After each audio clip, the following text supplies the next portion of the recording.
नमस्कार. Art world या माझ्या कलेच्या विश्वात आपल्या सर्वांचं पुन्हा एकदा मनापासून स्वागत आहे.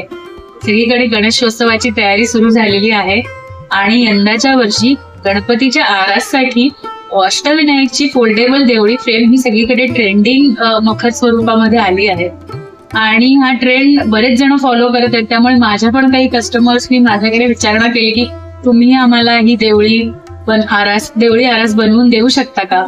तर म्हटलं काही हरकत आहे, पण करूया. तर मी सुद्धा अष्टविनायकची देवळी आरास बनवलेली आहे आणि आता अजून काही ऑर्डर्स आहेत तर त्यांच्या पण मी आता बनवत आहे. तर म्हटलं की आपण त्याचा व्हिडिओही करूया, जेणेकरून हा व्हिडिओ बघून ज्यांना स्वतःलाही हे गणपतीचं डेकोरेशन करायचं असेल त्यांना हा व्हिडिओ पाहून नक्की मदत होईल. पण काही कस्टमर्स असेही असतात की ज्यांना ट्रेंड तर फॉलो करायचाच असतो, पण त्यामध्ये काहीतरी वेगळेपणा हवा असतो. सो माझ्या एका कस्टमरनी माझ्याकडे तशी डिमांड केली की आम्हाला थोडं वेगळेपण हवंय. तर ती देवळी वेगळेपण असलेली अशी देवळी आज आपण बनवणार आहोत. तर ते वेगळेपण काय आहे ते जाणून घ्यायचं असेल तर हा व्हिडिओ शेवटपर्यंत नक्की बघा. तर चला करूया आपण आज गणपतीची आरास. इथे तुम्ही पाहू शकाल आपण देवळीसाठी लागणारा हा MDFचा कांगडा लेझर कट करून घेतलेला आहे.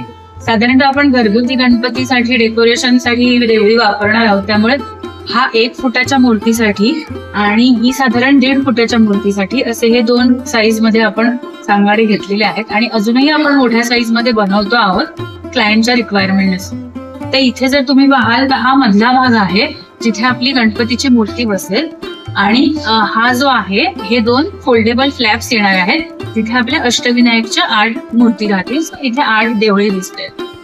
तर आता पहिला आपण ह्याला पेंट करून घेणार आहोत. त्याच्यासाठी आपण ऍक्रेलिक कलर्स वापरणार आहोत.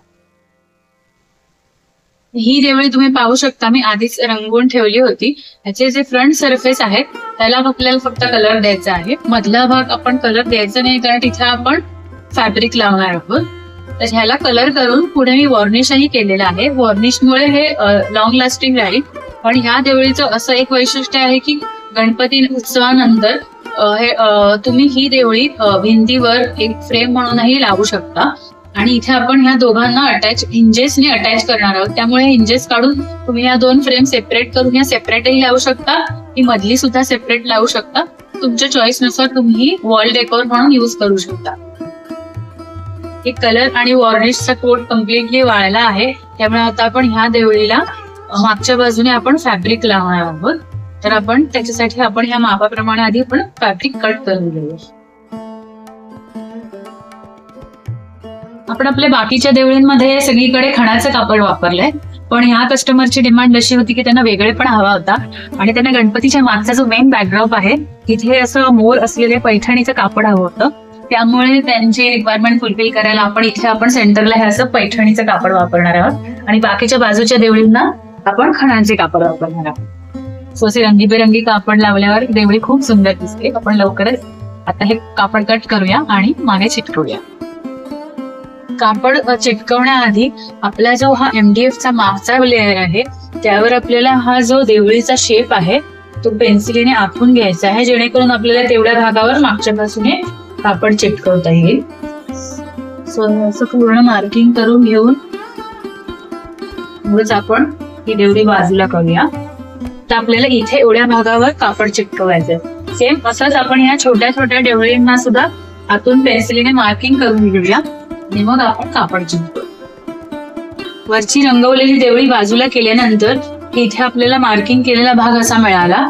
तर या पेन्सिलच्या मार्किंगचा हा रेक्टँगल आहे तेवढ्या भागावर आपल्याला कापड लावायचं आहे. तर आपण आता एवढा भाग साधारण मार्क करून घेऊया आणि मग एवढ्या भागाचं हे कापड कापून इथे आपण असे वेगवेगळे 4 रंगाचे कापड चिटकवून घेऊ. तुम्ही मागे बघू शकता इथे मी खणाच्या बॅकड्रॉपचे कापड हे स्टिक करून हे बॅकड्रॉप रेडी करून घेतलेलं आहे. त्याचप्रमाणे आता आपण इथे हे पैठणीचं कापड मधल्या भागासाठी एवढ्या साईजचं कट करून घेतलेलं आहे. इथे आपण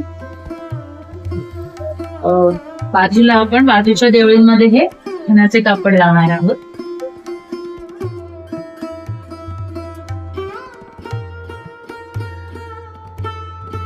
जर तुम्ही नीट पाहाल इथे जे मोर आहेत आपल्या पैठणीच्या कपड्यावरती, त्या मोरांच्या म्हणजे जे रंगांचे शेड्स आहेत तेच फॅब्रिक आपण इथे बाजूला जे खणाचे फॅब्रिक वापरले ते रंग मॅच करण्याचा प्रयत्न केलेला आहे. सो ते चारही रंग आपण इथे घेतलेले आहेत. आता आपण हे जे कापलेले पीसेस आहेत ते आपण बरोबर ह्या देवळी आपण आधी आखून घेतली होती तेवढ्या भागावर आपण ही स्टिक करून घ्या. त्याच्यासाठी आपण फॅब्रिक ग्लूचा वापर करतो. पण फॅब्रिक ग्लू हा वाळल्यानंतर ट्रान्सपरंट होतो आणि त्याचे डाग राहत नाही.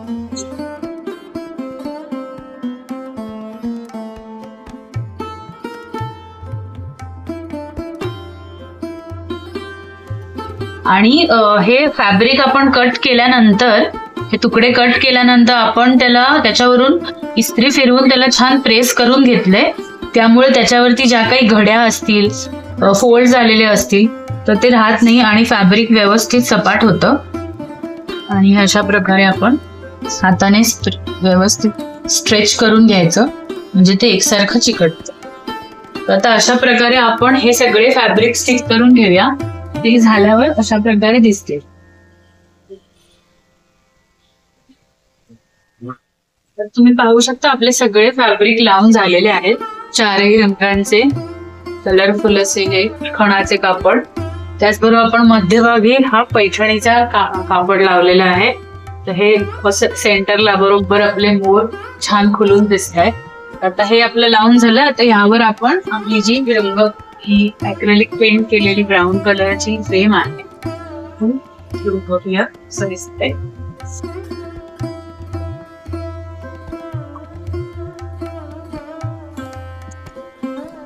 आणि ह्याला आपण मागे फेविकॉल लावून हे स्टिक करून घेणार आहोत एकावर एक फ्रेम्स.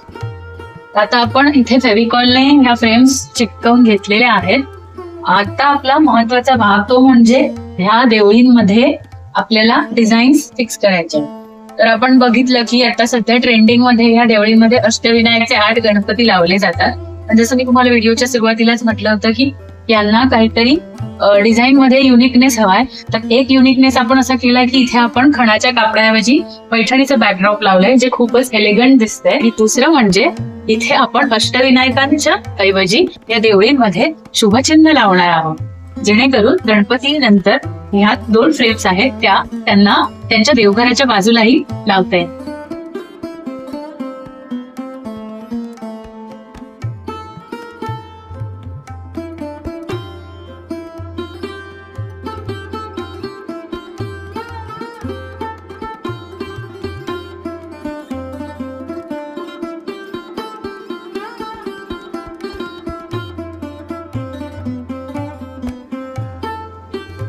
तर आता ह्याला व्यवस्थित डेकोरेशन वगैरे करून आणि मागे हिंजेस लावून आपली ही देवळी स्टाईल मधली ही आरास, गणपतीसाठी विशेष आरास तयार झालेली आहे.